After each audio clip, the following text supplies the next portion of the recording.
All right. Melinda's in the house. He didn't think he'd fall in love again, but he has. We've been seeing each other for 1.5 years. Question: when is a good time to tell him that I'm done giving wife benefits when I'm not his wife? Okay, when you talk about wife benefits, well, let me ask you a question. Are we talking about physical intimacy? Because today that's not necessarily wifely benefits as it was in the past. Okay, so I'm just curious if that's what you mean. Now, what I'm curious though, Melinda, what is he not doing?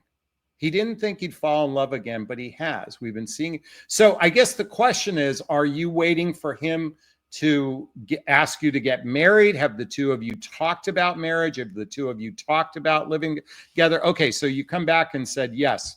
So here's my belief system. You don't have to be married to have sex with somebody, okay? You don't have to be, so you're not giving a wifely benefit. If the relationship is lopsided in the sense of you are giving, and he gives nothing to the relationship, then that's a lopsided relationship in this circumstance, okay? Now, let me come back and say again, today's relationships, most people are having physical intimacy without a marriage certificate, okay? So when you're saying you're giving wifely benefits, what are you doing extra in this relationship that cause you to feel like you're not getting enough?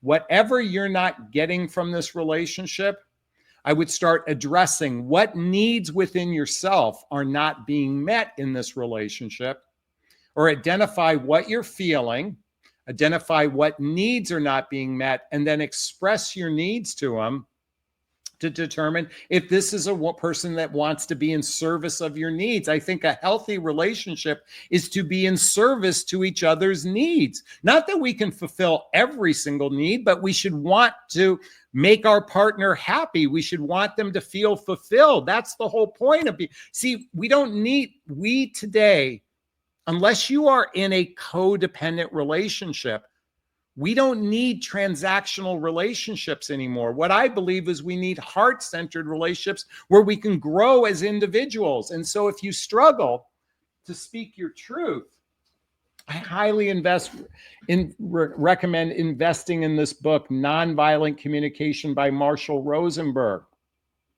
This will help you learn how to articulate what is coming up for you, to express your needs in a way that can be seen, heard, and understood. Folks, I'm here to start encouraging grown-up relationships. Grown-up relationships mean we talk about the relationship. I don't want to talk about the relationship. Can't we just enjoy where we're at? Can't we just live in the moment? No, what's the fucking point? Okay. If two people are physically intimate with each other, folks, ladies, if that penis is going inside the vagina on a regular basis, you have every right to start to ask for what your needs are in this relationship. Now, I'm going to tell you something, ladies. Many of you are very poor at identifying your emotions in a way that can be seen, heard, and understood. I'm not saying all of you, but many of you are. And then when you're asking for your needs, you often do it in an accusatory way, in a combative way, instead of a heart-centered way. Folks, I'm here to encourage people need to sit down and talk about their relationship on a regular basis. I'm a big believer that people should see a couples therapist on a regular basis with their partner so they can work on improving their relationship, because look at how dysfunctional relationships are today, with a 50% divorce rate for first marriages and a second and third marriages ending at 65 to 75% rate. We humans aren't good at this. I'm sorry, I'm getting worked up. Okay, Melinda says, not lopsided, all is good so far. We are in service to each other's needs. Will I stir the pot if I communicate my needs to be in a relationship with a long-term promise? Okay, thank you. Okay, well, I had to guess some of this. All right, so I guess the point, let's get down to the nitty-gritty. It seems to me you would like to be married. My question is, Does he want to get married? What's the benefit of getting married? Now, a lot of people don't have to get married in the traditional sense. I think a lot of people here today recognize that a relationship with the government sometimes is a very precarious thing. So a lot of people are opting for a spiritual marriage, not a legal marriage with the government. Okay. Now, I think if nothing else, if you might want to talk about living together, you might want to talk about a prenup to protect each other's assets. That's a very fair and valid thing to consider. But I guess the real question is, do you want to grow old with each other? That's the question. Do you want to grow old with each other? I think partnership-based relationships are what I'm a big believer of partnership-based relationships. That's not to suggest casual relationships don't have a significant an importance out there, that even hooking up doesn't have importance to some degree, but I'm still a proponent of partnership-based relationships. So, how can you talk about this? Express what your long-term desires are. Ask him what his long-term desires are. Does he want to grow old with someone, or is he just living in the moment? I'm a big believer that at some point you have to, okay, so I look at relationship in a couple different stages. The first commitment you make to each other is to be trustworthy with one another. That's the first commitment you make. Before you even have physical intimacy, is to focus on building trust. And when you have physical intimacy, you agree to monogamy and you agree to exclusivity. That's the next level of commitment. And the level of commitment after that is agreeing to be teammates with one another. Do we have each other's back? And then ultimately, do we want to go all in? Is this a person that I say I would want to take care of when things go tough? Is this a person I want to take care of when things go tough? And this is a tricky place to be, because a lot of people are gun shy and afraid of going all in. When you think of the term in love means I'm all in.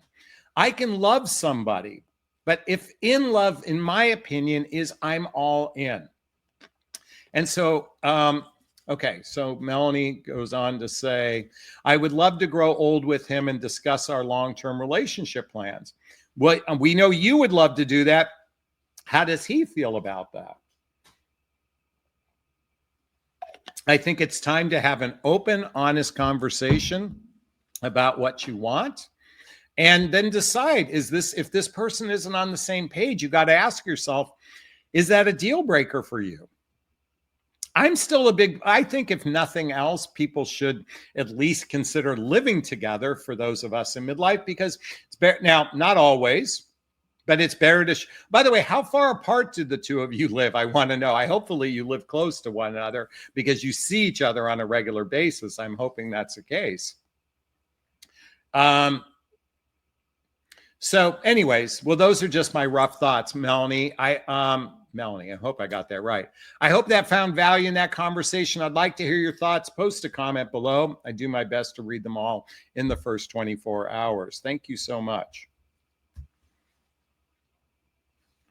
Oh, and they live 10 minutes apart. Okay, great.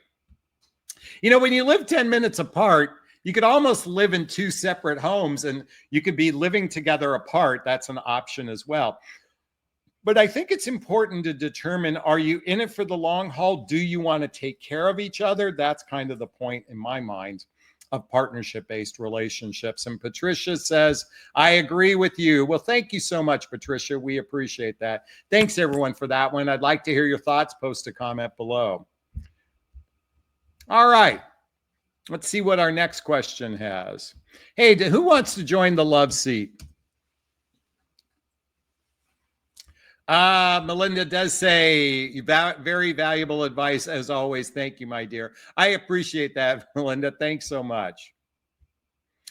Two people can live in the same car. That's funny. All right.